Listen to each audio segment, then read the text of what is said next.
Let's delve into changing the tempo of your life. How do you direct the flow of your life over time? Really, it's not about time per se. It's about the beats of your life, like the beats in a song. The beats of your life are something you can control. You don't control the flow of time directly, but you do control what you consider to be the beats of your life. And by controlling the beats, by making them faster or slower, more frequent or less frequent, you thereby control the tempo of your life. My favorite beats in life are to think in terms of completions and new growth experiences. So completions are something I finish, I get done, it's fully off my plate. And a new growth experience is something new, it's different. Those are the salient experiences that tend to create notable beats in my life. They create notable memories.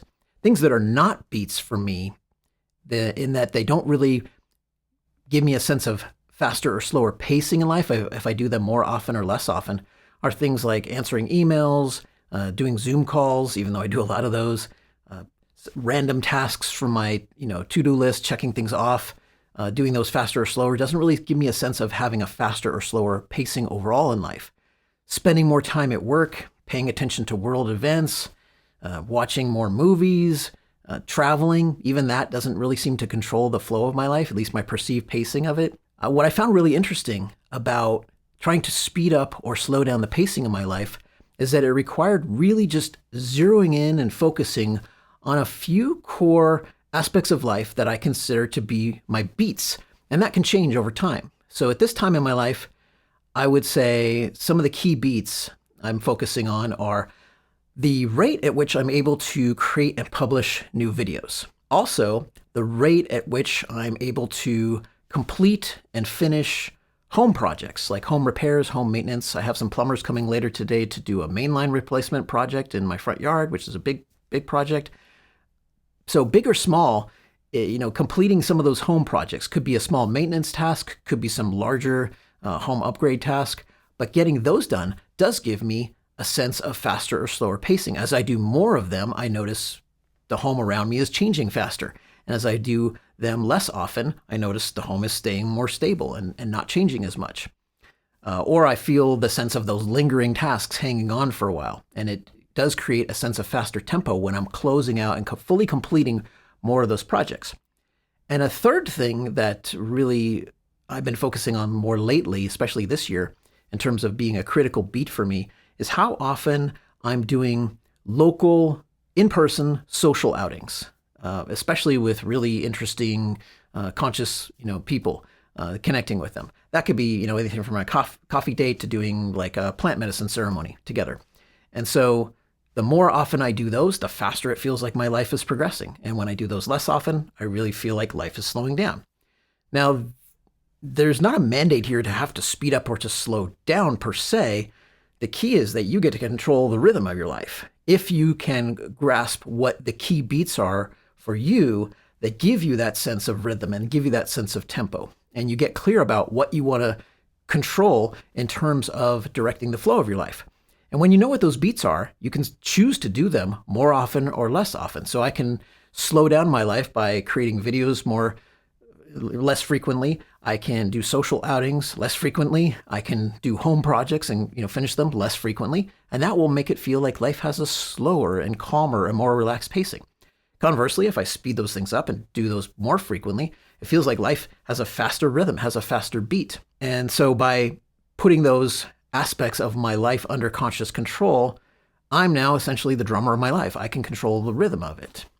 The key is to know your beats. And if you know your beats, then you can measure them, and then you can decide whether you want to speed them up or slow them down at different times. And you don't necessarily have to have a constant beat. I don't necessarily always want to do that. Sometimes I will like to speed up and sometimes I will like to slow down. What is it for you that really controls the beat and the rhythm of your life? And I think some people really get this wrong. Some people think it's, I got to work faster, put in more hours. And that may create more stress and more, you might even end up overworking yourself, but it won't necessarily give you a sense that your life is flowing forward at the right rhythm for you. I found for me, it really comes down to a couple core things to start with. One is the tempo of decisions, the rate at which I can make clear, concise, committed decisions and put the decision behind me and move on from it and act upon it. So the faster I can make decisions, the more it seems to speed up the tempo of my life. And the slower I make decisions, the more it slows down the tempo of my life. That isn't to say that faster decisions are always better. There are definitely times where I would rather slow down and be more thoughtful, such as choosing a plumber for the plumbing project. That's a big one. So, getting multiple bids, taking my time, really understanding the details and making a thoughtful, careful selection rather than just trying to go super fast and being impulsive in that area.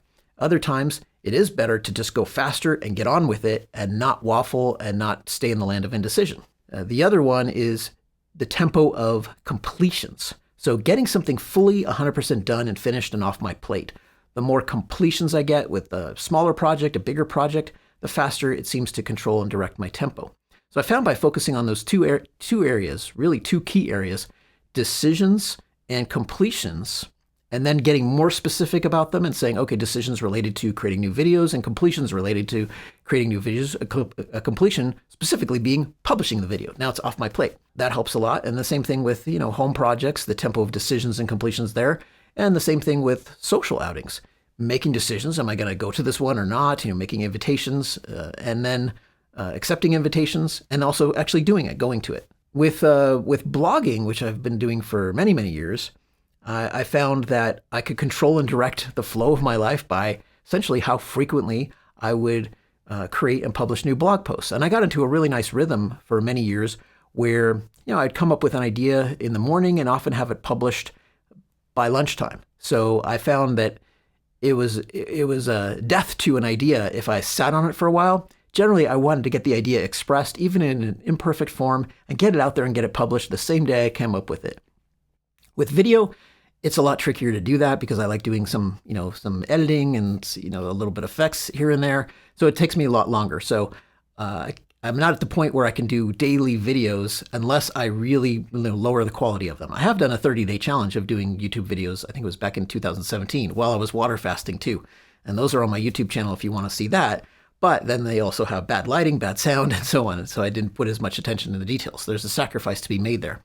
So now I'm doing an experiment with, doing these videos at a faster pace. I got 2 videos published last week, and I'm committed to publishing 2 videos this week, and same thing for the next week. So for this month of March, I want to try doing 2 videos a week and test that pacing. There was an author I met some years ago where I was having a discussion with him because I was really good at controlling directing the tempo of my life through blogging, where I can get an article done and published in one day. But with larger works, which I was interested in doing at the time, like, creating a full course, I was struggling with the tempo of it because I would keep starting these projects like, maybe I'd write a book or do an audio course and I get partway into it and then I just lose the flow of it and it would die on me. And, then I'd be trying to rehash it months later and it would never really work. So I talked to this guy and I'll tell you his name. His name was Joe Vitale. He's written a lot about manifesting and such. We were in the Transformational Leadership Council for a while, so I had an opportunity to talk to him about his creative flow because I noted him as someone who was really good at getting larger works done with a pretty fast tempo. And it was pretty impressive. I know when he got into music, he created his first 4 albums in a year and a half. And I thought, wow, that's pretty quick to do 4 albums in a year and a half. And, he was good at getting books out and things like that. And so I asked him, how do you do that? How do you maintain such a fast tempo? And the way he would do it is basically when he got an idea for a book, he would just clear a schedule and take 2 weeks and write the first draft of a book of his. And I had a chance to read one of his early drafts of a new book he was coming out with. And it was, it was rough. It needed some editing, but, it was good. It was like the ideas were there and he got it out in just a couple weeks. And I thought, wow, that's quick. And I took that to heart to realize that some projects, and I saw this as a pattern in my own life, some projects, to really get them done, they require a certain kind of tempo that may not be my default tempo. And so I found that with a course, I was finally able to crank out courses. And this is my 6th course I'm doing now. I've had 5 previous courses, all published and all done, all fully complete since 2018 is when I created the first one. So I did deep abundance integration. There was submersion, there was stature, there was amplify, and there was guild. So those are 5 courses, all done, all fully published. Some audio, some video. The way I did it was always the same for those. one lesson a day until the course was done. In other words, completely, do the ideation and the outlining and, recording, scripting if I wanted to do that, editing, publishing, all in a single day. So if I did a 30 lesson course, I'd have 30 lessons done in 30 days, including weekends, just every day a new lesson. And that could be true for a live video course. We did that with Deep Abundance Integration and with Guild. Those are both live video courses. And with Submersion, Stature, and Amplify, those were each 60 some lessons. And I just basically did it in, say, 60 days. However many lessons it was, that's what I did. One lesson a day till the whole course was done. No breaks, no days off, including weekends, that kind of pacing. And I found that worked really well for me. I got used to it. It's like you're looking at it, ahead. It's like 60 lessons in 60 days. That's kind of daunting. But you also know if you can just focus on the tempo and maintain that pacing and keep it up, you have that light at the end of the tunnel, knowing the project will be finished, knowing it'll be done at that point. So I got really into playing around with the tempo of different projects. And that's one thing I've struggled a little bit with YouTubing, is finding my flow and finding my right tempo, because the pacing of doing one video per day, especially with no days off indefinitely, when you're looking at that kind of timeline, that's too daunting for me. I don't want to go that fast. So right now I'm experimenting with a pacing of, 2 per week. That feels good to me for right now. I feel like I can do that, but that's also challenging. So it's a fast tempo for me relative to, making a pre-recorded video and outlining it, getting clear about what I want to do. But it also gives me a really good flow to aim for, and I can experiment with that and see which tempos really work for me and which don't. And that's my encouragement for you as well, is really experiment around tempo and figure out what the key beats are and test and see what really works for you. What is really moving the needle forward?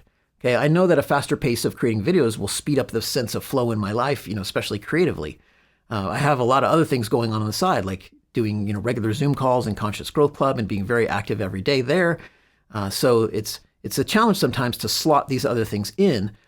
But I have found that if I go too slow, projects have a tendency to die on the vine. And if I go too quickly, then it creates too much stress, too much overwhelm. But there is a bit of a sweet landing spot where it's just the right tempo for that particular project. And it may be different for the media, for the type of project, for the level of depth you want to go to with it. It's not the case of, necessarily always having the same tempo for every project. It's something you need to kind of decide as you go and find the right tempo, the right flow for you with whatever you're engaging with right now. And you can even, vary it too. You may find that sometimes you want to slow down, other times you want to speed up. And you can also, mix it up with, big projects, small projects. I like having a variety of both. On bigger projects, I tend to go slower, nurture them a bit more, give it more thought. On smaller projects, I often like to just get them faster, get them checked off, get them moved off my plate. Otherwise, they linger around a while and they take up too much residence in the back of my mind and distract me from other things. So I like to try to get a faster flow of some of those smaller projects. So how do you know what tempo is really right for you in a given situation? One way I figured out to really lock into the right tempo is to get a sense of the vibe of it, the feeling of it when I'm inside of it. So what does it feel like to be going at that pacing? And for different projects, different types of experiences, I like going at a different pacing. One analogy is being on a roller coaster. If I want to have a really exhilarating tempo, then I like it to be fairly fast paced. And I find I can often handle a faster pace with certain types of experiences. And if I go too slow, I just get a bit bored. I feel disengaged. I feel checked out from it. If it's a creative project, I feel like it kind of dies on me if I go too slowly. There's a balance to be had here. Sometimes I'll go slower or go faster, but it has to do with the feeling that I'm experiencing along the way and really paying attention to how do I feel internally here. If I'm going at the right speed for me and it's pretty fast, I often feel a sense of exhilaration, and I like that feeling. So if I can stay with that flow of exhilaration, then I know I'm going at a really good tempo for me. And when the exhilaration turns to sense of confusion or worry or fear or anxiety in a very unpleasant way, I know I'm going a bit too fast. And if it starts getting kind of boring and dull and it starts feeling lifeless, I know I'm going too slow and need to pick up the pacing. There are times, however, where I don't want so much that exhilarating feeling.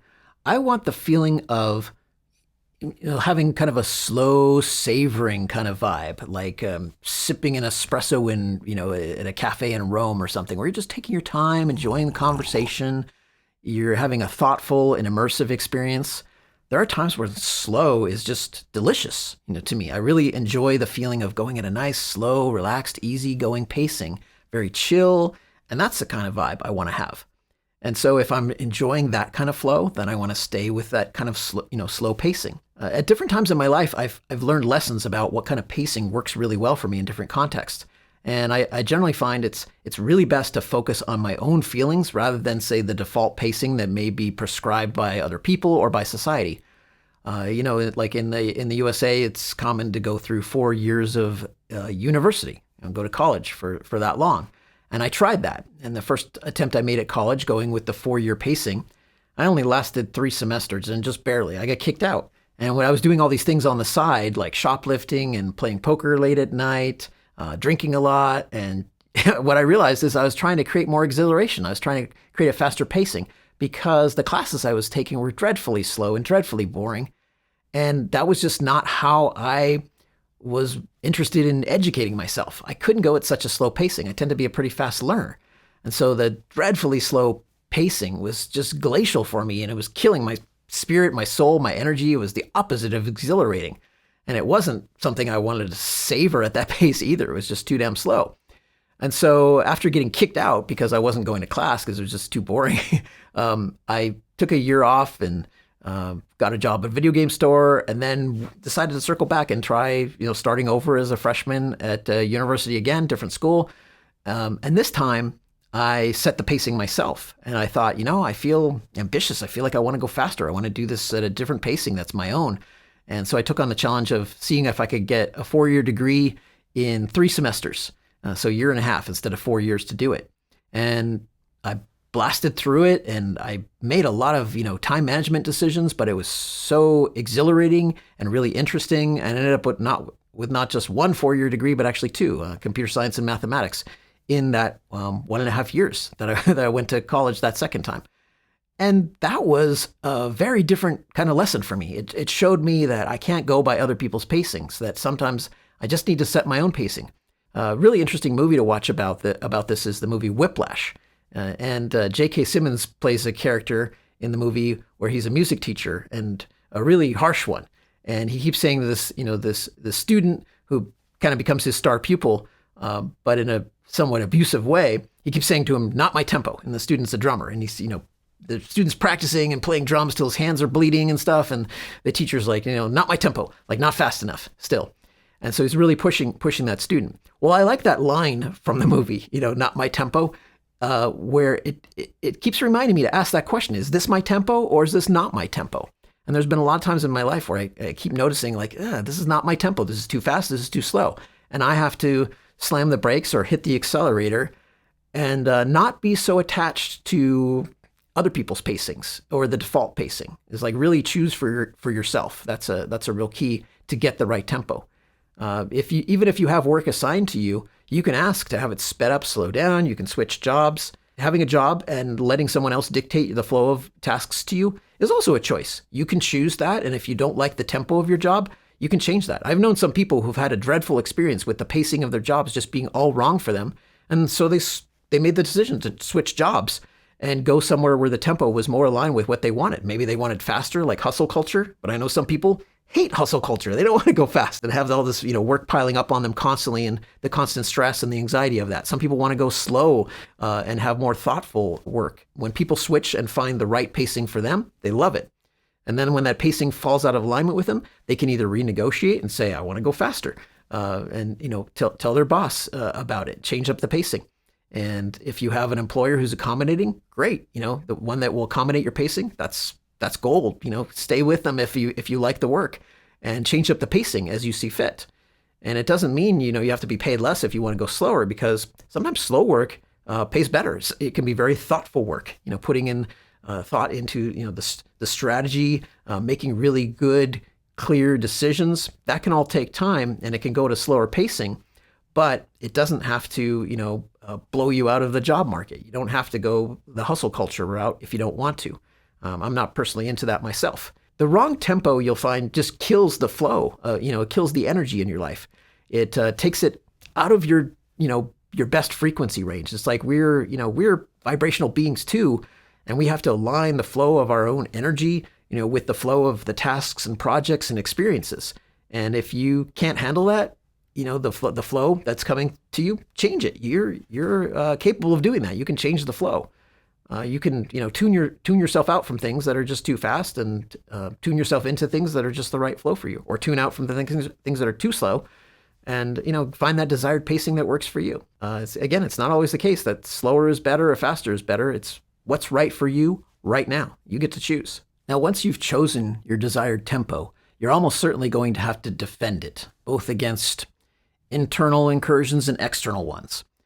One of the internal incursions you'll have is the tendency to unmake decisions or second guess yourself. Some people have an issue with that. When they think they've decided, then they start revisiting the decision and unmaking it and second guessing it again. I usually am pretty good at not doing that. And one of the reasons is that I tend to be very thoughtful in making decisions and make sure I'm getting to the clarity and crispness on the decision and know why I'm not going to go back the other way. There can be exceptions to that, like new information comes in. But, ideally, having a process where you keep advancing decisions and you do not go back. It's kind of like something I learned from the plumbers about a backflow preventer valve. So you want to have something like the equivalent of that in your decision-making process. Otherwise, you can start flowing backwards and unmaking your decisions, and that's going to kill your tempo. Perfectionism is another issue that can show up, because that can really slow you down. Not being able to keep advancing with imperfections. And so I have a standard I learned some time ago called perfect enough, where I'll say, it's not saying good enough, but it's saying actually perfect enough. Like, this is close enough to perfect that I can continue to advance. And what helps there is knowing what my standard is. So, like with creating a video, creating a course, you can always keep polishing it endlessly. I know that from having a background in software development. Software's never really done. It's abandoned. And you call it done and you release it and you publish it. Same thing with any kind of creative work, creative projects. You can really get bogged down in perfectionism, and you want to know if you're going to do some polishing, which is great, to what standard? When can you call it done? So I have that with videos. Sometimes I like to polish them. Sometimes I like to release them, relatively unpolished.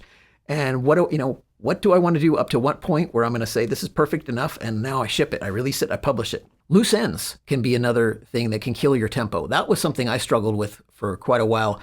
Getting projects to the point where they were 95% done, 99% done, something shipped, it's released, but you still have some final wrap up. Maybe it's documentation of it. Maybe it's archiving of it, just cleaning up afterwards, tidying things up, fully finishing it. So that's something I found is really important, is to get a project to really 100% complete and mark it done, close it out fully, because you can't fully release it if from your energy, from your thinking, your mind is still holding it, trying to remember it, trying to not to forget that. Even if you have a system that's documenting what you still have left to do, it's unsatisfying when you don't have that last 1%, 2%, 5% fully done.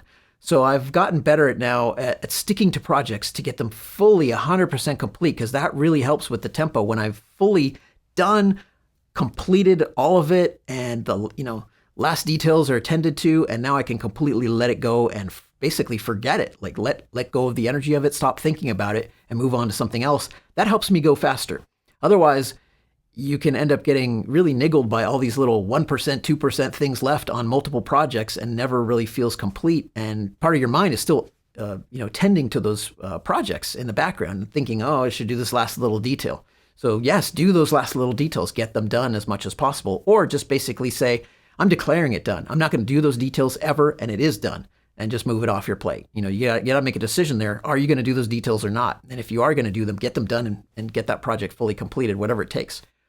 Another thing that can happen is just tempo mismatches with other people, where you might have the problem of other people trying to make you go too fast, pushing you too fast, too quickly, and the opposite side of other people slowing you down, with their indecisions, their perfectionism. These issues can arise through teamwork, projects as well. And so, basically having to declare not my tempo. Sometimes that means switching teams, switching team members, or basically just getting other people to meet you at your desired tempo and helping to figure out what the team dynamics are that will support the best tempo for each team member. That can be tricky, but sometimes it involves, shuffling people around, switching teams and such. I've had situations where, working on a team project is beautiful. It's great. It's like acceleration. It speeds me up. It's like we're all on a roller coaster ride together. And I've had the dreadful experience of being slowed down to a crawl by other team members who are just way, way too slow for me, or, too sluggish, and not wanting to work with them. And just say, get the bad team member off. Bad in terms of mismatch for, the desired tempo. And then suddenly everything speeds up and it's the right flow. Similarly, it could happen if you have team members that are too fast, and they're being reckless, pushing too fast, too quickly, and not making thoughtful enough decisions. And you may want to have team members that are slower and more thoughtful, and more deliberate in their decision making. Burnout is another thing that can disrupt your tempo. So you got to defend against burnout too. Going too fast for too long is usually how that shows up for people. So in addition to setting the right tempo, you can also take breaks. Take breaks in projects. Sometimes when a project gets too tense for me and I'm just feeling burned out by it, I'll just put it on pause for a while. Pause this for a week or two and circle back to it. And if I was maintaining a brisk tempo with it, sometimes a brisk tempo with pauses is better than a slower tempo. So get a feel for that too. You can take breaks along the way. So maybe go fast for a bit, take a pause, go fast for a bit, take a pause, go fast for a bit, take a pause. I have a sense that might be a good video pacing for me. It's like go fast for a bit, take a pause. Go fast for a bit, take a pause, rather than trying to go slower overall. So that's something I'm still feeling out. You can experiment with the breaks that you take there. And that can be a way of defending your tempo, like keeping a fast pace, but I need a break, I need a vacation now and then. And the last area here that you need to defend against is emotional resistance, where you're feeling, unease, anxiety, about advancing. You have some issues about a pacing, even though you might be attracted to it, you might like it. That's a bit too complex to pack into this video. I address that in other videos at different times, depending on what kind of emotions we're talking about. There's previous videos in this course that, deal with things like fear and anxiety. So I encourage you to go back and watch some of those videos from this Engage course. But also that's something I work on individually with myself and with people, because it depends on the exact circumstances and situations. We do a lot of that kind of work in Conscious Growth Club together. So if you want to work with me and with other people in our club on that specifically, working through emotional resistance, that's something we do a lot. Dealing with the fear, dealing with the anxiety, the self-doubt, and so on. Because the answers there are different for everybody. They really depend on the circumstances. But generally, what it involves is unearthing the real source, the real cause of that. Like, what is this emotional resistance trying to tell me?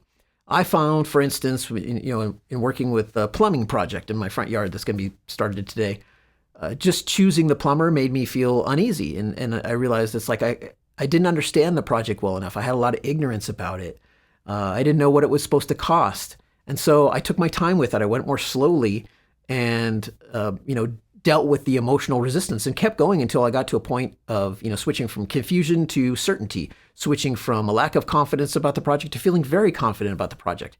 Even delving into the materials and knowing the differences between the different options and the connectors that are used. And, I like getting under the hood, kind of engaging my engineering brain and really understanding the details of the project and talking to, multiple plumbers about the project, getting multiple bids. And when I saw like the first plumber was thousands of dollars higher than the others, I was like, okay, now I know I'm going to rule that one out. It's the same work. And knowing, okay, here's a reasonable range for the bids to land. Even working with ChatGPT on the project and feeding it all the plumber's bids, it can scan PDFs. So I took their PDFs and put it into ChatGPT and said, what do you think? And it actually was great. It helped me catch an error there, in one of the bids. So, even working with AI was helpful to increase my understanding and to deal with the emotional issues, the emotional, trusting my intuition, and my emotions were saying something's fishy here, something doesn't feel right. And then, leveraging AI's strengths to delve into those nitpicky details that I might have otherwise missed. So the emotional resistance to tempo is really important. It really matters. I'm not suggesting you try to force yourself to push forward to a faster pacing or slow down and go to slower pacing if you're feeling a lot of emotional drag and emotional resistance. That's one of the most difficult and challenging parts of changing your tempo, is that part of you is likely to resist it, at least initially. And all of those emotions, they point to truths. They point to issues that need to be addressed. And what I find is like when I really get engaged and when I really, address all those emotional issues, then what happens is my heart, my emotional being, my vibrational being really gets on board with the desired tempo I'm trying to do. But the crisp definition of where you want to go is really, really helpful. Don't leave that in vagaries. Get it crisp. Know what you're testing. Try it out. Say do a 30-day challenge of it, maybe a 4-week challenge. Even just try it for a week and see if you like the pacing of it. And then work out the kinks and change it up until you settle into the pacing that feels right for you right now.